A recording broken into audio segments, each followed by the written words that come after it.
The sole purpose of this video is to provide a basic overview and orientation of your new apparatus. This video is not intended to act as or replace individualized driver-operator training. Individual fire departments may base guidelines, policies, and procedures tailored for best practices. Pierce Manufacturing and Hughes Fire Equipment representatives are not liable for injuries caused from acts resulting from actions inconsistent with the information provided within this video and/or accompanying manuals.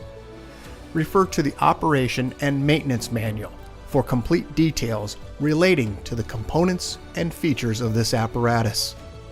Only trained personnel should operate this vehicle or perform maintenance. You are responsible for learning how to operate this fire apparatus under all conditions without having to refer to the manual while operating at an emergency incident. This video will discuss types of warnings and caution labels. It is your responsibility to locate and identify each of the labels and understand the importance and associated hazards. Warning labels will point out procedure that must be taken or action that must be avoided to guard against the possibility of serious injury or death. Caution labels will advise you that there is a risk of damage to property if certain precautions are not followed. Continuous training, reviewing of operation and service manuals, developing good standardized practices will assist driver operators with a more complete understanding of the components and operation of this fire apparatus. As the driver operator of this vehicle, you are responsible for understanding the function of each component of the apparatus, maintaining control of the fire apparatus at all times while in operation. Make operational and functional changes while operating at an emergency without having to read operator's instructions or safety warning labels. Operate manual override and emergency shutdown procedures immediately if a component fails to operate properly. Components location may vary with each Pierce fire apparatus. Review the exact location of each component prior to operation. Major inconsistencies between your vehicle and the information contained in this video should be directed to your sales representative. Safe operation of any vehicle is the responsibility of the driver operator. You must learn the location and function of all controls, switches, gauges, valves, inlets, and discharges. Due to a higher center of gravity, heavy trucks have a significantly higher rollover tendency than other types of vehicles. To reduce the risk of rollover, avoid making sharp turns, excessive speed, and avoid abrupt maneuvers. In the event of a rollover crash, an unbelted person is significantly more likely to become injured or die than a person wearing a seatbelt. In the event of a crash, unbuckled occupants can also become a hazard to other occupants, as they may be thrown around inside the cab. Seatbelts are required while in operation. Please refer to your warranty certificates for details and information enclosed in your manuals. Customer-installed equipment must be mounted to withstand road travel and comply with NFPA 1901. Modifications such as drilling holes or welding to structural frame components of the chassis are not permitted. Contact Pierce for instruction and review of non-structural sheet metal or other dissimilar metals for modification. Follow the radio installation guide for further assistance on installing or mounting electronics. Before placing your new apparatus into service, perform a primary inspection of key components of the apparatus, including all fluid levels, anti-lock braking systems, electronic stability control, and automatic traction control. Weigh your apparatus to ensure that it conforms to axle and brake ratings. Never exceed the gross axle rating printed on the label inside the cab. Exceeding these ratings could lead to reduced component life, personal injury, or death. Review the use of auxiliary braking systems, compression brake, exhaust brake, electronic retarder, and hydraulic retarder. Before placing the apparatus in service, refer to the operational maintenance manuals.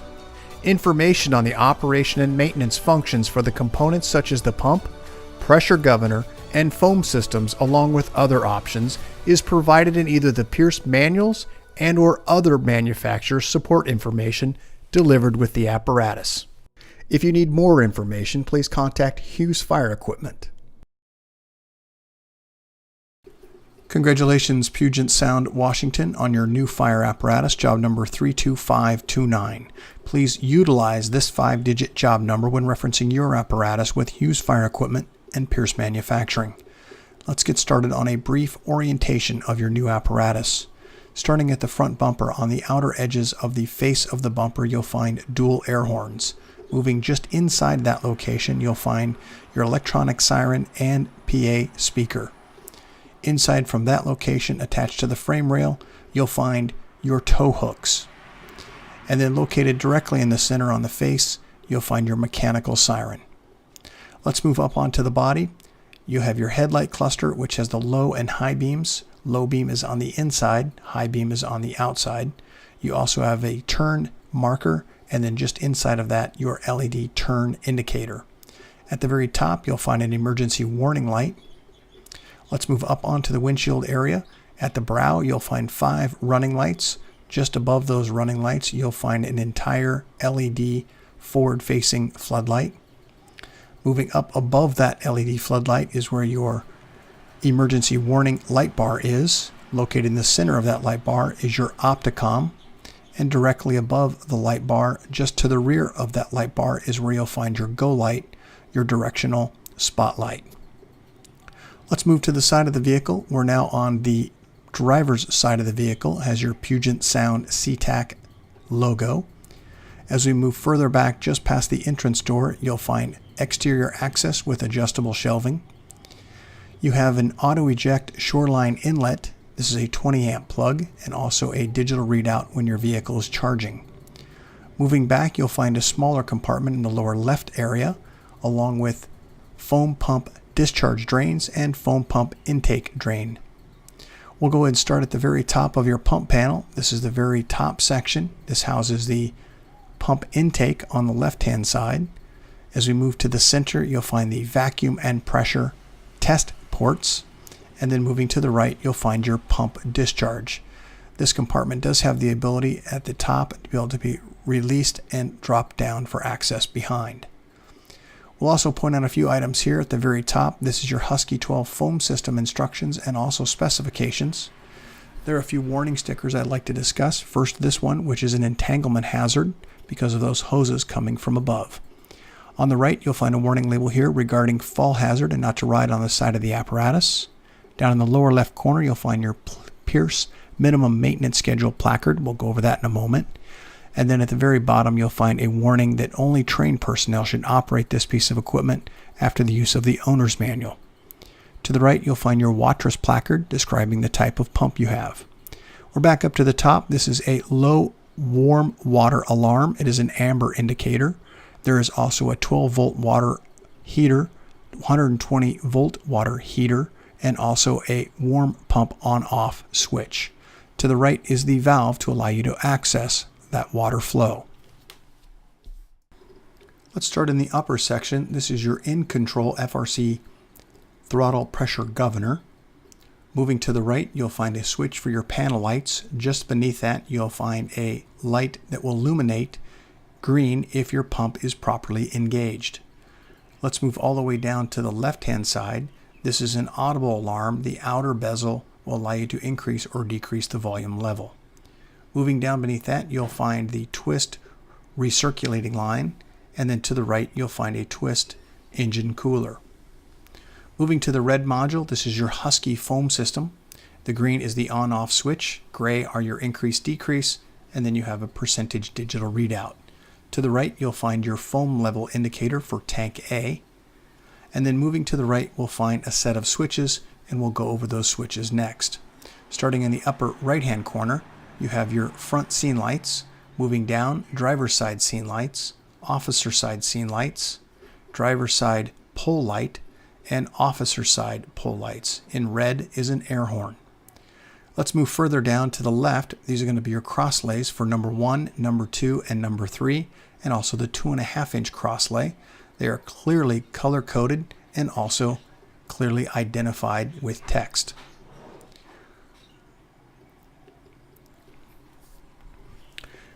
Let's move now down to the officer side large diameter discharge. It is in green. There's an electronic valve here also. Just beneath that, you'll find the Pierce minimum operation maintenance schedule, and then all the way to the right, you'll find your large diameter pump intake. Moving down to the bottom, once again, only trained personnel should operate this vehicle, and once they've received training through the owner's manual and department policies. On the cover of this pan door, you'll find your warm water rinse instructions and how to operate that specific function. To the right, you'll find your Watrous placard. This is the type of pump that you have. And then all the way to the far right again, you'll find your large diameter pump intake. Let's move further to the right. This is your reel discharge. This is a water foam capable discharge. And in the upper right, you'll find a twist once again. This is a reel blowout.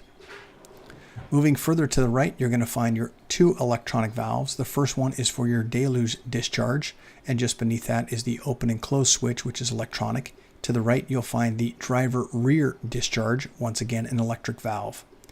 To the right, you'll find your primer for the fire pump, and then just beneath that, you'll find additional priming instructions that should be at least 1,000 RPMs prior to running the fire primer.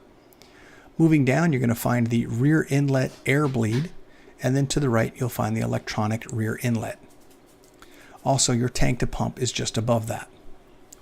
This is your minimum maintenance schedule for 150, 200, and 250 psi. On the left are the associated GPM, and on the right are the associated RPMs. Your vehicle is governed at 2,400 RPMs. Let's take a look down at the very bottom. This is the Watrous placard. You have a 2,000 GPM capacity pump. Moving just inside that pan compartment is also where you'll find the warm water rinse drain.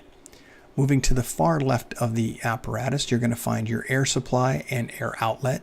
Moving further down, you'll find the warm water rinse drain and also the hot water rinse inlet. Further to the right and across the bottom, you'll find all your associated drains color-coded and labeled. Moving further to the right, you'll find your pump drain. Just beneath that, you'll find the manual pump shift, and there are instructions just above with a caution label. To the right, you'll find a warning placard here regarding foam failure and not to mix different consistencies, brands, or types of foam. This is the draft foam tank lever, and then just beneath that is the inlet. In that pan-style door compartment, you'll find foam fill operations. There are instructions on the door, in addition with the foam drain. This is a twist, not a pull. Let's move to the top of the apparatus in the dunnage area. There are 2 access ports here. First one is for foam, and also the second is for water tank fill. Also looking down, you'll find your foam hydraulic oil reservoir.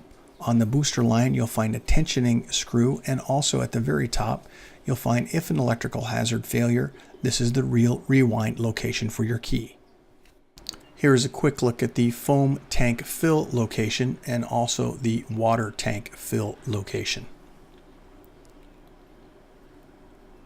Let's go ahead and move back down onto the sides of the apparatus. We're on the driver's side. This is a pull-out shelf, and the release mechanism is on the right. Moving next, just in front of the rear tire, you'll find bottle storage location with a retaining strap. Moving further back, you'll find bottle storage with a retaining strap, in addition in this compartment with the diesel ultra low sulfur silver cap, which is your diesel fill inlet. As you flip the latch down, you'll find the 4.5 US gallon blue cap, which is your DEF tank. Moving to the mid compartment here, you'll find an adjustable shelf and LED lighting. Moving further to the very rear, I would like to point out adjustable shelving, but up in the very top right corner of this compartment is where you'll find shoreline access. You'll also find on the right hand side of the wall a 12-volt DC outlet. This is a positive and negative, which can be used at a later time for 12-volt access. General view here of the rear section of your apparatus. We'll now move to the rear and cover some of the items here. There is a pull-out drop-down step at the low portion of the tailboard. There is also perimeter lighting at the very back of the apparatus. Moving up onto the body is where you'll find the section that holds the custom lights, which are the reverse, turn, brake, and emergency warning lights. Moving up from that location, you'll find a cupped switch, which is for activating the scene lights. Moving further up on the left, you'll find your backup camera, and at the very top, you'll find the 2 scene lights. Moving to the left-hand side of the vehicle, you will find 3 fold-down steps to gain access to the hose bed. Moving also into the center, you'll find your traffic advisor. On the left-hand side, you'll find the rear discharge. Moving to the right, you'll find the rear inlet. And then moving up just above that rear inlet, you'll find a pan door, which has additional storage locations. Let's take a look. This is your rear scene light cup that we mentioned on the left-hand side of the vehicle. As we look at the very top, this is the backup camera.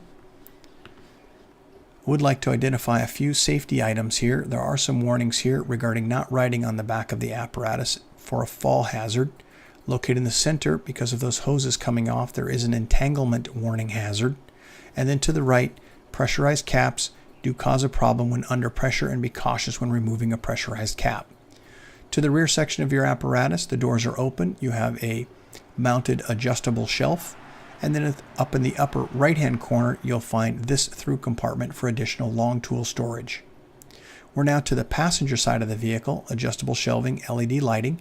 As we move down to the very front section, just in to the front of this compartment but the rear of the rear wheel, you'll find bottle storage location, and also in front of the wheel you'll find bottle storage location with retaining straps. Located just over the rear wheel, you'll find a mounted tool board. The D handle will allow you to open. This is hinged, and when it's fully opened, it will lock in position. To restore that, lift on the pin, allowing it to restore back to its original position and lock in place. As we move forward to this location, you'll find once again 12-volt access, in addition with 120-volt access when plugged into shore power. Down at the very bottom of this image, you will find just beneath the marker light an additional warning label. This warning label is for extremely hot diesel exhaust temperatures. Be cautious as to where you park your vehicle. As you move forward to this location, you'll find a foot pedal switch for your reel rewind, and then just forward of that location, you'll find the drain lever for your rear intake. Here's a close-up of that reel rewind, and then also a close-up here of the rear inlet drain. We'll go through a few more pictures here. First, starting at the pump panel area, we'll talk about some of those items. Let's first start on the left-hand side of the pump panel. This is your cab lift. There is caution and danger labels here, a raise which is protected, and also the activation switch. This is going to be your powered equipment rack, which is your ladder. There is an indicator that's green indicating it's on, and then an activation switch to raise or lower. There is a pan door which allows access behind the pump panel. As we move forward, you'll find on the left the large diameter pump intake, and on the right your large diameter discharge. Just inside the pan door, you'll find a hydraulic reservoir. As we move to the very bottom section, you'll find all your associated drains color-coded and also lettered with text. Located on the cab itself, you'll find this compartment for hose storage. And then just up from that area, just in front of the door, you'll find additional exterior access to gain to the inside EMS compartments. We'll go ahead and move through some of these compartments. Just under the rear forward-facing seats, you have additional storage locations, just as you have storage locations under the middle seats, which are forward-facing also. On each of the sides of the EMS compartment, there is a compartment light switch on the side of the compartment, and there's also one at the very top on the driver's side. Located at the very top above the position of those EMS compartments, you'll find additional storage lockers on the passenger and also on the driver's side. And as we look to the rear section, this is the SCBA mount, potentially for the operator of the vehicle. Underneath, you'll find a 15 amp battery barrel style plug. Underneath, you'll also find shoreline outlets When plugged into shore power, this will activate, engaging your auto charge system. Let's go ahead and take a general view here around the inside of the cab. Once again, additional compartments with netting and lighting inside. Over the very top, you'll find a long compartment for storage. As we look to the forward position, you'll find this at the rear section of the engine. This is a quick access location for engine oil check and also transmission fluid checks. This is going to be from the rear looking toward the front of the vehicle. Just behind the driver's seat, you'll also find an audible speaker. There is a volume control on that speaker. Also directly behind, you'll find your Sierra wireless system. You'll also find 12-volt access blocks.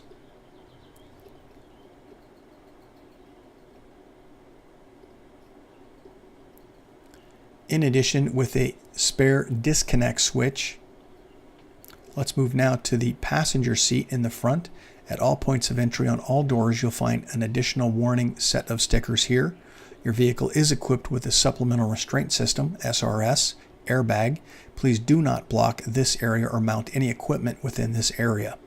Down in the lower right on the hinge side of the door is where you'll find the fill location for your windshield wiper fluid. As we move up to the window area of the vehicle, you'll find an additional map light. Moving further through the cab, to the left you'll find a 15 amp battery and a 15 amp battery 12 volt access and a 5 amp battery USB style. Also in the front you'll find a Sigtronic push to talk for your headset system. General view overhead of the officer seat will break down those items individually, starting first with your Go Light control module. As we move to the left of this location, you'll find the driver's scene lights, front scene lights, and officer scene lights. You also have a siren brake for your mechanical siren. The other 4 switches in this area are programmable. They are currently not in any position at this point. Let's move further to the left. You'll find your Panasonic Weatherband Sirius XM MP3 radio. And then as we move to the left, you'll find your unit or dispatch radio. Let's go back outside. We're now looking from the driver's side in. This is going to be once again those warning labels at all points of entry. As you look just on the seat area, you'll find the air inlet check. And as we move to the front foot area, you'll find an electronic siren and a mechanical siren foot pedal. Moving up on the left-hand side about the operator's knee left side, you'll find the battery switch master for on and off, a tech module location for plugging in, and then the green cap is going to be your engine, transmission, ABS diagnostic port. Moving down, there are a set of switches. First, starting on the left, you'll find your ABS diagnostic switch, DPF regen, engine diagnostics, and regen inhibit. All the way to the right-hand side, you'll find an additional diagnostic plug-in for your display. Let's go ahead and now move to the section just about left knee above what we were just talking about. This is going to be the driver's side Go Light control module. As we move to the right side, you'll find the Pierce placard. This is manufactured December of 2018 and has a job number associated with it, gross vehicle weight ratings, in addition with tire inflation, VIN number, and also all of your fluid capacities, types, and the amounts. On the right-hand side, about right knee, you'll find your pump shift. This is a switch from road to pump and from pump to road. When exiting the cab, you must have pump engaged and OK to pump, both green indicators illuminating to activate your pump.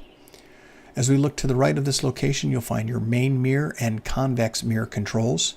And as we look to the left-hand side of the dash, this is your ignition and start switch. As we move to the right, you'll find this small EM switch, which stands for Emergency Master, controls your emergency lights. To the right, your parking lights and headlights, and then a panel rocker switch, which allows you to brighten or dim the lights for the dash.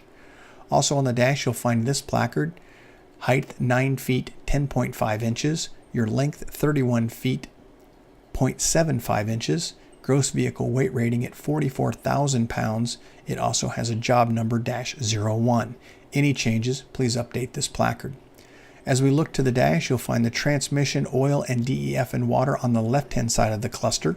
In the center, the tachometer and speedometer. To the right, you'll find your volts, fuel, front and rear air, and informational diagnostic information above and below the speedometer. On the right-hand side of the column, you'll find the high idle engage and an OK to engage the high idle green switch. On the top of the dash, you're going to find your Pierce command zone. This is a tremendous amount of information right here at your fingertips. Please see your owner's manual for more information on this piece of equipment. In the upper right, this is your windshield wiper. Turn to activate the wipers, push for fluid. Down at the bottom, you'll find your engine brake on and off, settings for your engine brake for low, medium, and high, front wheel lock, off-road traction, mirror heat, and your chains, which are a protected switch. To the left of this location and slightly down, you'll find your pull to apply your system parking brake and push to release. You also have an Allison transmission pad and an informational note here to pump in drive. Just above all of that, you're going to find your climate control. Moving further to the right on the console area, you'll find your siren control and PA speaker system. Let's go ahead and go overhead. We'll start on the left-hand side. This is over the operator or driver position. First in blue is your radio push to talk. Moving to the right, you'll find in red your emergency master, which is the same thing as that EM switch down in the lower section. Momentary opticom, driver scene, officer scene, front scene, rear scene, wheel scene, and perimeter lights. Moving just to the right, you'll find a backup alarm disable, load manager, a siren brake, and also an air horn switch. The 4 switches in the center are programmable. Let's go ahead and move further to the right. This is where you're going to find your Whelen Traffic Advisor. It is a low, off, or high settings and then function in the center area. You also have a digital clock readout just over the operator's head. And then moving to the center of the cab, you'll find this light if illuminating, indicating not to move your vehicle. You have something open or ajar. Let's take a quick look to the very rear section of the apparatus. You can see the 3 forward-facing seats. The 2 interior seats are going to be your SCBA seats. Congratulations, Puget Sound, Washington, on your new fire apparatus, job number 32529. If you have any questions as to the content of this video or any future questions about your apparatus, please contact your Hughes Fire sales representative. Thank you and congratulations.